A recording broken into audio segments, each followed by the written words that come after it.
Good morning students.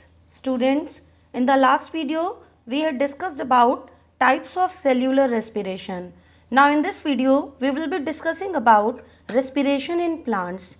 As we know that plants are also living organisms. Plants also perform respiration. So how does respiration happen in case of plants? Plants के case में respiration की process कैसे होती है? Students, हमें पता है कि प्लांट्स की जो बॉडी होती है वो एनिमल्स की बॉडी में लेस कॉम्प्लेक्स होती है. अगर एनिमल्स से कंपेयर किया जाए प्लांट्स की बॉडी को, वो लेस कॉम्प्लेक्स होती है. प्लांट्स की बॉडी में कोई भी एक पर्टिकुलर रेस्पिरेटरी सिस्टम नहीं होता, कोई पर्टिकुलर रेस्पिरेटरी ऑर्गन सिस्टम नहीं होता किसी भी फंक्शन को परफॉर्म करने के लिए. लेकिन प्लांट्स रेस्पिरेशन की प्रोसेस परफॉर्म करते हैं. कैसे करते हैं students? Plants respire bye simple diffusion through stomata और इंटरसेल्यूलर स्पेसेस. यानी प्लांट्स की बॉडी में रेस्पिरेटरी सिस्टम तो नहीं होता, लेकिन प्लांट्स लिविंग ऑर्गेनिज्म होने की वजह से अपनी बॉडी के अंदर गैसियस एक्सचेंज करते हैं और गैसियस एक्सचेंज करने के बाद उस गैस की मदद से अपनी बॉडी सेल्स के अंदर फूड का ब्रेकडाउन भी करते हैं. तो ये कौन से पर्टिकुलर ऑर्गन्स हैं जिनकी मदद से प्लांट्स एक्सचेंज करती हैं गैसेस का और रेस्पायर करती हैं? Stomata and intercellular spaces. Intercellular spaces के बारे में भी आगे हम पढ़ेंगे. स्टोमेटा का नाम आपने सुना है. आगे बढ़ते हैं. Respiration in plants is different from different respiration in animals. Plants जो रेस्पिरेशन परफॉर्म करते हैं वो कई मायनों में एनिमल्स में होने वाले रेस्पिरेशन से डिफरेंट है. वो क्या चीज़ें हैं? Respiration in plants is slow. Means अगर हम कंपेयर करें एनिमल्स की बॉडी में होने वाले रेस्पिरेशन की, तो प्लांट्स की बॉडी में जो रेस्पिरेशन की प्रोसेस होती है वो स्लो होती है. इसलिए स्लो होती है क्योंकि प्लांट्स की बॉडी में कोई स्पेशल ऑर्गन या स्पेशल ऑर्गन सिस्टम नहीं होता एज कंपेयर टू एनिमल्स. तो कहा जाता है कि प्लांट्स जो है वो एनिमल्स की तुलना में उनकी बॉडी में रेस्पिरेशन की जो स्पीड होती है वो स्लो होती है. नो और very less transport of respiratory gases. इस बात की क्या मीनिंग हुई? ट्रांसपोर्ट का मतलब है किसी चीज़ को एक जगह से दूसरे जगह पहुंचाना. किन चीज़ों के ट्रांसपोर्ट की बात हो रही है? रेस्पिरेटरी गैसेस के ट्रांसपोर्ट की बात हो रही है. तो अगर हम प्लांट्स में होने वाले रेस्पिरेशन को एनिमल्स से कंपेयर करें तो प्लांट्स की बॉडी में इन रेस्पिरेटरी गैसेस का या तो बिल्कुल भी ट्रांसपोर्ट नहीं होता या बहुत कम ट्रांसपोर्ट होता है. इसका रीज़न क्या है? इसका एक रीज़न ये होता है कि आगे हम पढ़ेंगे कि प्लांट्स की जो बॉडी पार्ट्स होती हैं, ज़्यादातर बॉडी पार्ट्स जो होती हैं वो गैसियस एक्सचेंज खुद ही कर लेती हैं. जब वो खुद गैसियस एक्सचेंज कर लेती हैं तो उन्हें ट्रांसपोर्टेशन से ऑक्सीजन या कार्बन डाइऑक्साइड को एक्सचेंज करने की रिक्वायरमेंट नहीं होती. इसलिए कहा जाता है कि इनकी बॉडी में रेस्पिरेटरी गैसेस का ट्रांसपोर्ट बहुत कम होता है. बहुत कम का मतलब कि जो बॉडी पार्ट्स प्लांट्स के एक्सचेंज नहीं कर सकते गैसेस का, उनके लिए तो ट्रांसपोर्टेशन कराया जाता है, उनके पास ऑक्सीजन पहुंचाई जाती है और कार्बन डाइऑक्साइड वहां से रिलीज़ की जाती है. लेकिन ज़्यादातर बॉडी पार्ट्स जो प्लांट्स के होते हैं वो रेस्पिरेशन के लिए एक्सचेंज ऑफ गैसेस खुद ही अपने बॉडी पार्ट से करने की एबिलिटी रखते हैं. थर्ड चीज़ जो एनिमल्स में होने वाले रेस्पिरेशन से डिफरेंट है, the body parts of the plants perform there respiration individually और सेपरेटली. अभी मैंने डिस्कस किया कि प्लांट्स की बॉडी में रेस्पिरेटरी गैसेस का ट्रांसपोर्ट बहुत कम या बिल्कुल नहीं होता, और उसका आंसर भी मैंने बताया था कि क्योंकि प्लांट्स की जो बॉडी पार्ट्स होती हैं, स्टेम हो गई, रूट हो गई, लीफ हो गई, जो ये मेन बॉडी पार्ट्स होते हैं, इनके अंदर खुद ही एबिलिटी होती है डायरेक्ट एटमॉस्फेरिक ऑक्सीजन को लेने की और डायरेक्ट कार्बन डाइऑक्साइड को रिलीज करने की. तो इसमें थर्ड पॉइंट यही बताया गया है कि प्लांट्स की जो बॉडी होती हैं, अलग अलग बॉडी पार्ट्स, वो आसानी से गैसियस एक्सचेंज कर लेती हैं. अगर इसकी तुलना एनिमल्स से की जाए तो स्टूडेंट्स, एनिमल्स का हर बॉडी पार्ट ऑक्सीजन की, एटमॉस्फेयर की ऑक्सीजन को डायरेक्टली नहीं ले सकता. ऑक्सीजन को लेने के लिए एनिमल्स की बॉडी में एक स्पेसिफिक ऑर्गन होता है, एक स्पेसिफिक साइट होता है जहाँ से ऑक्सीजन बॉडी में एंटर कर सकती है. लेकिन प्लांट्स की बॉडी में कई सारे साइट्स होते हैं जहाँ से ऑर्गेनिज्म, प्लांट्स जो है वो ऑक्सीजन और कार्बन डाइऑक्साइड का एक्सचेंज कर सकती हैं. अब बात आती है plants exchange gases through root systems and leave. इस पॉइंट में अभी ये डिस्कशन हुआ कि प्लांट्स के अलग अलग body parts individually gaseous exchange कर सकते हैं। तो वो कौन कौन से बॉडी पार्ट्स हैं? रूट्स हैं, स्टेम्स हैं, लीव्स हैं। ये तीनों ही बॉडी पार्ट्स इंडिविजुअली अपनी बॉडी से खुद ही गैसियस एक्सचेंज कर सकते हैं। Clear this point students? अब हम पढ़ेंगे रेस्पिरेशन इन रूट्स, कि अगर रूट्स कर सकती हैं, स्टेम्स कर सकती हैं, लीव्स कर सकती हैं एक्सचेंज और रेस्पिरेशन की प्रोसेस, तो रूट्स में वो कौन सी चीज़ है जिसकी मदद से रूट्स रेस्पिरेशन परफॉर्म कर सकती हैं? तो इसको देखते हैं। स्टूडेंट्स, आप इस डायग्राम पर फोकस करिए। इस डायग्राम में मैंने आपको क्या एक्सप्लेन किया है? ये रूट्स है, रूट की सेल्स हैं जिन्हें हम रूट की एपिडर्मल सेल्स कहते हैं। आप इसको धीरे धीरे हमेशा समझने लगेंगे कि अगर किसी भी प्लांट के बॉडी पार्ट को सेक्शन कट करके हम देखें इंटरनली, तो हमेशा हर बॉडी पार्ट का जो आउटर मोस्ट लेयर होता है वो एपिडर्मिस होती है, जिसमें मैंने एपिडर्मल सेल्स लिखा है। तो ये रूट्स की इंटरनल स्ट्रक्चर में पहली लेयर है जिसे हम एपिडर्मिस कहते हैं। यहाँ पर मैंने एक आउटग्रोथ दिखाया है, एक फिंगर लाइक आउटग्रोथ दिखाया है। ये आउटग्रोथ क्या है स्टूडेंट? एक्चुअली एपिडर्मिस की जो सेल्स होती हैं वो मॉडिफाई हो जाती हैं। कौन सी एपिडर्मिस की सेल्स मॉडिफाई होती हैं? रूट्स की जो एपिडर्मिस की सेल्स होती हैं। एपिडर्मिस क्या है? Outer layer of the root. Roots के इंटरनल स्ट्रक्चर को अगर हम देखते हैं तो इंटरनल स्ट्रक्चर में जो सबसे बाहर की पहली लेयर होती है वो एपिडर्मिस की होती है। इस एपिडर्मिस से कुछ आउटग्रोथ्स निकली हैं, कुछ एक्सटेंशंस निकले हैं। इस एक्सटेंशन को हम रूट हेयर कहते हैं। इसी तरीके से मैंने एक रूट हेयर आपको रिप्रेजेंट किया है। इसी तरीके से एपिडर्मिस की जो जितनी भी सेल्स होती हैं इनसे fine hair like projections, fine outgrowths आप कह सकते हैं, प्रोजेक्शन के तौर पे निकली होती हैं, जिन्हें हम रूट हेयर्स के नाम से जानते हैं। रूट हेयर्स क्या होती हैं? These are actually unicellular hair like projection. ये वन सेल की ही बनी हुई है, क्योंकि देखिए ये एक एपिडर्मल सेल से एक्सटेंड हुई है। अब बात आती है, मैंने आपको रूट हेयर्स के बारे में क्यों बताया? स्टूडेंट्स, रूट हेयर्स जो होती हैं वो रूट्स को डीपली पेनिट्रेट करती हैं सॉइल के अंदर, और सॉइल के पार्टिकल्स, ये मैंने आपको जो लार्जर राउंडेड स्ट्रक्चर्स दिखाए हैं ये सॉइल के पार्टिकल्स हैं। सॉइल पार्टिकल्स के बीच बीच में एयर स्पेसेस हैं, और आपको पता है कि जहाँ कहीं भी एयर होगी वहाँ पर एयर में ऑक्सीजन तो होगी ही। अब बात करते हैं कि रूट्स इन ऑक्सीजन को कैसे लेती हैं। रूट्स की जो रूट हेयर्स होती हैं वो परमिएबल होती हैं। उनकी जो मेम्ब्रेन होती है, आपको पता है कि हर एक सेल की सेल मेम्ब्रेन होती है, और सेल मेम्ब्रेन के अंदर एबिलिटी होती है चीज़ों को एंटर और एग्जिट करने के लिए। तो मैं वही बात कर रही हूँ कि रूट हेयर्स की जो ये प्लाज्मा मेम्ब्रेन है ये परमिएबल होती है गैसेस के लिए। कौन सी गैसेस के लिए? ऑक्सीजन और कार्बन डाइऑक्साइड के लिए। तो इन एयर, जो एयर स्पेसेस में एयर भरी हुई है, इसकी ऑक्सीजन डिफ्यूजन की प्रोसेस से अंदर जाती है। अंदर जाने के बाद वो रूट सेल्स में ग्लूकोज को ब्रेक डाउन करती है, एनर्जी रिलीज करती है। एनर्जी रिलीज करने के साथ साथ कार्बन डाइऑक्साइड रिलीज करती है। ये कार्बन डाइऑक्साइड इन्हीं रूट हेयर्स की प्लाज्मा मेम्ब्रेन से होते हुए आउट आ जाता है, बाहर आ जाता है। इट मीन्स कि ये एक तरीके का गैसियस एक्सचेंज ही तो है। और इस गैसियस एक्सचेंज में किस बॉडी पार्ट का इन्वॉल्वमेंट है? रूट का। यानी रूट्स ये गैसियस एक्सचेंज करके रेस्पिरेशन कर रही हैं, और ये गैसियस एक्सचेंज किसकी मदद से हुआ है? रूट हेयर्स की मदद से। तो स्टूडेंट, इस पिक्चर में हमने ये समझा कि प्लांट पार्ट्स जो होती हैं वो इंडिविजुअली गैसियस एक्सचेंज करके रेस्पिरेशन परफॉर्म करती हैं, जिसमें से हमने पहले रूट्स के बारे में समझा कि रूट्स जो होती हैं उनमें रूट हेयर्स पाई जाती हैं, और रूट हेयर्स जो होती हैं वो एयर स्पेसेस में जो एयर होती है उसकी ऑक्सीजन को आसानी से डिफ्यूज़ कर लेती हैं और रिस्पायर करके और कार्बन डाइऑक्साइड प्रोड्यूस करके आउट कर देती हैं। Clear students? अब एक स्पेशल नोट पॉइंट है जो कभी कभी आपके एग्जाम में पूछे जा सकते हैं।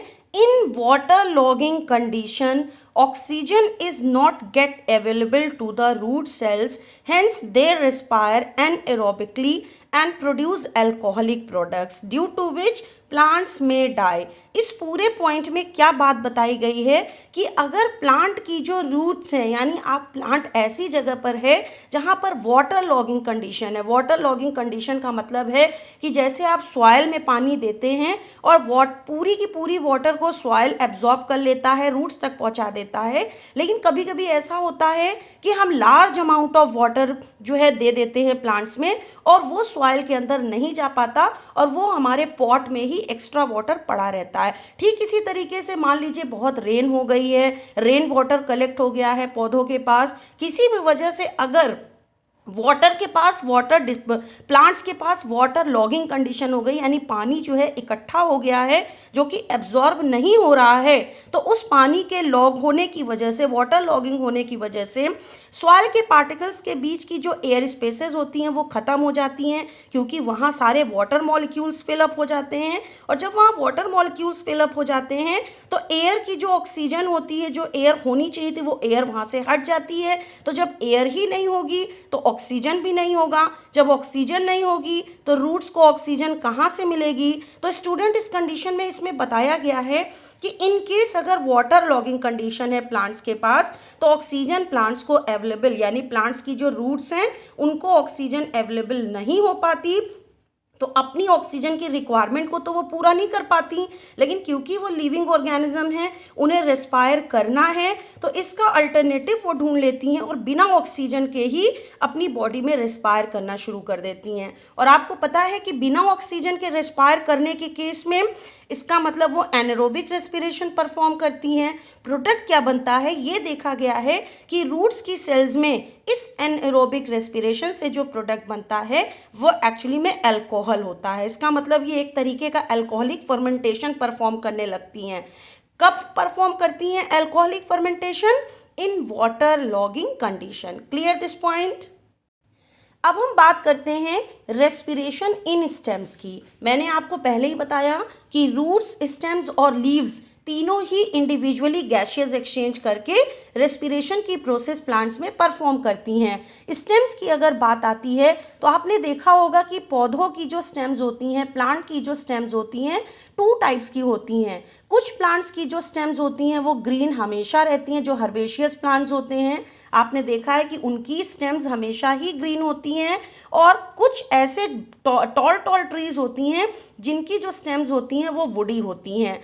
तो इस तरीके से आपने दो तरीके की स्टेम्स नोटिस की होंगी, ग्रीन स्टेम्स और वुडी स्टेम्स। अगर बात की जाए ग्रीन स्टेम्स के केस में गैशियस एक्सचेंज की, तो स्टूडेंट्स ग्रीन स्टेम्स के केस में ये देखा गया है कि स्टेम्स पर स्टोमेटा पाई जाती हैं। स्टोमेटा आप ऑलरेडी पढ़ चुके हैं और इन स्टोमेटा की मदद से गैशियस एक्सचेंज होती है। इसको हम लोग आगे डिस्कस कर लेंगे। लेकिन अगर हम बात करते हैं, फिर talk about woody stems. Woody stems में होता क्या है, स्टेम्स वुडी कैसे होती हैं आप अच्छी तरह से जानते हैं, क्लास 9th में आपने पढ़ रखा है टिश्यू चैप्टर में कि बार्क का फॉर्मेशन हो जाता है, यानी स्टेम्स की जो आउटर लेयर होती है, आउटर सेल्स होती हैं, वो डेड हो जाती हैं। डेड होने के साथ साथ उनकी सेल्स में एक केमिकल डिपॉजिट हो जाता है, जैसे सुबर्निन नाम का केमिकल कहते हैं, जिसकी वजह से आउटर लेयर वुडी अपीयर होने लगती है।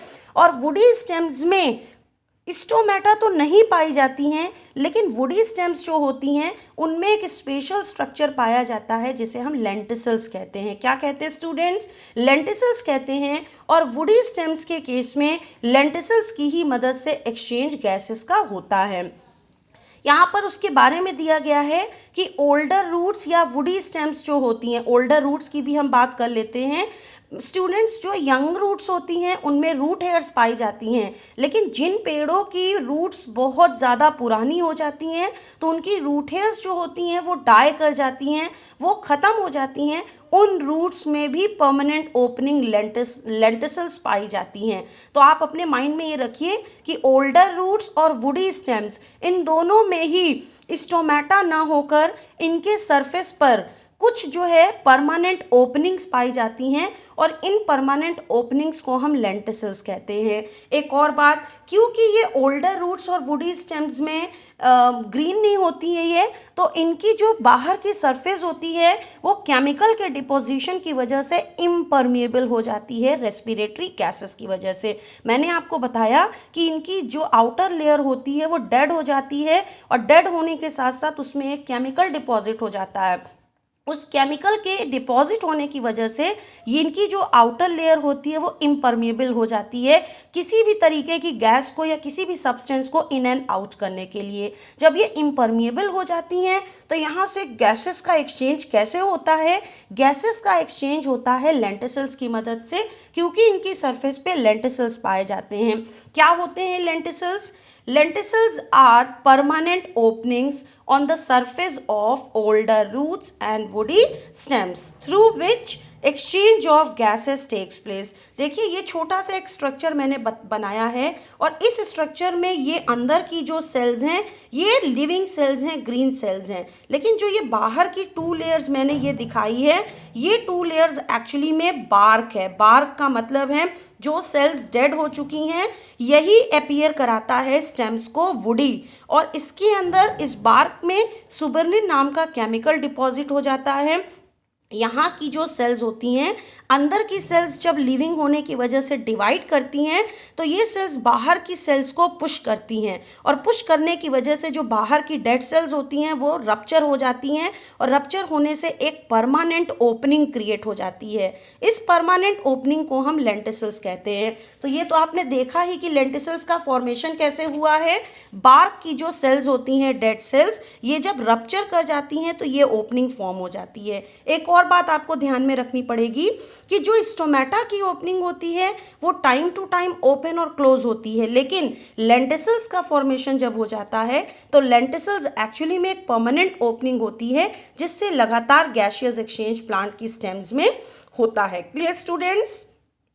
अब हम थर्ड पॉइंट पर आते हैं, respiration in leaves and young stems. अगर हम बात करें लीव्स की तो आपको पता है कि प्लांट्स की जो लीव्स होती हैं वो ग्रीन होती हैं और कलर्ड भी होती हैं। यंग स्टेम्स जो होती हैं वो भी ग्रीन कलर की होती हैं। तो लीव्स और यंग स्टेम्स किस तरीके से गैसियस एक्सचेंज करती हैं और आगे चल के रेस्पिरेशन परफॉर्म करती हैं। अभी मैंने डिस्कस किया था कि लीव्स और यंग स्टेम्स में स्टोमेटा पाई जाती है और आप अच्छे से जानते हैं कि स्टोमेटा क्या होती है। टाइनी पोर्स होती हैं जो कि लीव्स और यंग स्टेम्स की सरफेस पे पाई जाती हैं। स्टोमेटल पोर्स के बारे में आप अच्छी तरह से जानते हैं कि इनकी जो पोर्स होती हैं ये टाइम टू टाइम ओपन और क्लोज होती रहती हैं depending upon the condition of guard cells which surround stomatal pore. आपको पता है कि गार्ड सेल्स की ही वजह से स्टोमेटा की पोर्स ओपन और इन्हीं की वजह से स्टोमेटा की पोर्स क्लोज्ड होती हैं। वो कौन सी कंडीशन है? गार्ड सेल्स अगर टर्जिड रहेंगी यानी इनमें वाटर कंटेंट ज़्यादा रहेगा तो स्टोमेटा की पोर क्या रहेंगी? ओपन रहेंगी। लेकिन अगर गार्ड सेल्स जो है वो फ्लैसिड होंगी, प्लाज्मोलाइज्ड होंगी, श्रिंक होंगी तो स्टोमेटा की पोर्स जो होंगी वो क्लोज्ड होंगी। तो इस तरीके से टाइम टू टाइम स्टोमेटल के पोर्स के ओपन होने और क्लोज होने की वजह से गैसियस एक्सचेंज एटमॉस्फेयर से लीव्स और यंग स्टेम्स कर पाती हैं। Clear this point? स्टूडेंट्स, अब एक नोट पॉइंट आपके लिए बहुत इंपॉर्टेंट नोट पॉइंट और है, the direction of diffusion mainly depends upon the environmental conditions and requirement of plants. इस पॉइंट में ये कहा गया है कि आपको पता है कि जो गैसेस अंदर जाती हैं प्लांट की बॉडी के और बाहर आती है कार्बन डाइऑक्साइड, ये डिफ्यूजन की प्रोसेस से होती है। डिफ्यूजन की प्रोसेस आप क्लास 9th में पढ़ चुके हैं। इस प्रोसेस के होने में क्या चीज़ डिपेंडेंट है? ये प्रोसेस किस चीज़ पे डिपेंडेंट है? एनवायरनमेंट की कंडीशन पर कि एनवायरनमेंट की कंडीशन हॉट है, ह्यूमिड है, किस टाइप की है, और प्लांट्स की रिक्वायरमेंट में। अब यहाँ पर देखते हैं कि किस तरीके से ये कंडीशंस और रिक्वायरमेंट यहाँ पर हैं। जैसे टाइम, अगर कंडीशन की बात किया जाए तो जैसे डे टाइम है या नाइट टाइम होता है। डे टाइम पर अगर आप नोटिस करिए तो डे टाइम पर सनलाइट होने की वजह से प्लांट्स में फोटोसिंथेसिस की भी प्रोसेस चलती है और रेस्पिरेशन तो एक ऐसी प्रोसेस है जो कि डे हो या नाइट हो हमेशा चलती है। तो ड्यूरिंग डे टाइम अगर हम कंपेयर करें तो रेस्पिरेशन भी होती है और फोटोसिंथेसिस भी होती है। लेकिन स्टूडेंट्स आपको पता है सनलाइट होने की वजह से दिन के समय डे टाइम पर फोटोसिंथेसिस की जो रेट होती है वो फास्टर होती है। तब होता क्या है, रेस्पिरेशन की प्रोसेस से जो कुछ भी CO2 रिलीज होती है उस CO2 को प्लांट्स ज़्यादातर बाहर नहीं आने देते, और जैसे ही रेस्पिरेशन से CO2 फॉर्म होती है फोटोसिंथेसिस की प्रोसेस परफॉर्म करने के लिए प्लांट्स इस CO2 को यूज़ अप कर लेते हैं। जब ये यूज्ड अप हो जाती है तो फोटोसिंथेसिस की प्रोसेस से ऑक्सीजन रिलीज होता है।